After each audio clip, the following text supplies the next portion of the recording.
હવે જો દોસ્તો આમાં મારે તમને છે ને 2-4 ટ્રીકો તમને સમજાવી છે, અહીંથી આપણે સમજી લઈએ. જોજો આ પહેલા નંબરનો ગ્રહ, અહીંયા આપણે શું કરી દીધું, આ બે પાર્ટ પાડી દીધા, બાહ્ય આંતરિક. આ પહેલા નંબરનો, બીજા નંબરનો. આ બીજા નંબરનો ગ્રહ છે. ખરેખર આપણને શું લાગે સૂર્યથી સૌથી નજીકમાં હોય એ સૌથી ગરમ હોય, પણ નથી. સૌથી ગરમ કોણ છે? બીજા નંબરનો ગ્રહ. એને એવી ને એવી રીતના અહીંયા આવી જાવ તમે.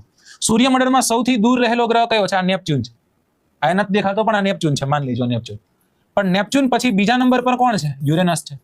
તો ઠંડો કયો હોય છે? સૂર્યથી દૂર હોય તો નેપચ્યુન ઠંડો હોય છે, પણ સૂર્યમંડળનો સૌથી ઠંડો ગ્રહ કયો છે ખબર છે? સૌથી ઠંડો ગ્રહ છે યુરેનસ. આ નેપચ્યુન છે, આ યુરેનસ છે. હા સાહેબ, ઓલી કોરથી બીજો, નાઇન કોરથી બીજો. હજી એક સામ્યતા આપું દોસ્તો. આ ગ્રહ કેવો હતો? ઊંધો ગ્રહ હતો, ઊંધો ફરતો હતો ને. હા, અને આ ગ્રહ કેવો છે? એલા લે. હા, હજી એક વસ્તુ આપું તમને. સૂર્યમંડળનો પહેલો ગ્રહ, આંતરિક ગ્રહોનો, એ શું કરતો હતો? એનું પરિક્રમણ ઝડપી હતું. પરિક્રમણ કેવું હતું? ફાસ્ટ હતું. આ ફાસ્ટ કીધું મેં. એવી જ રીતના બાહ્ય ગ્રહનો સૌથી પહેલો ગ્રહ કયો? જ્યુપિટર. તો આનું શું ફાસ્ટ હતું? પરિભ્રમણ ફાસ્ટ. એલા લે.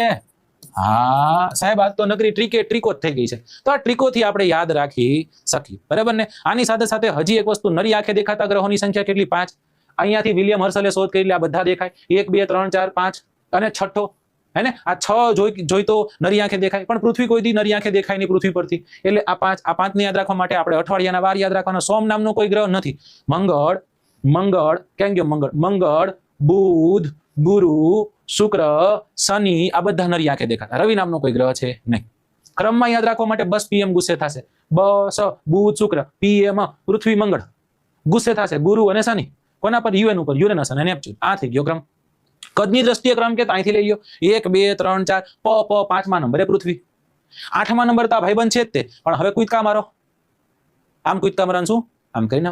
એટલે પૃથ્વી, શુક્ર, મંગળ અને બુધ. આ થઈ ગઈ નાની નાની મોટી મોટી ટ્રીકો. ઓકે સર, ત્યાંથી આપણે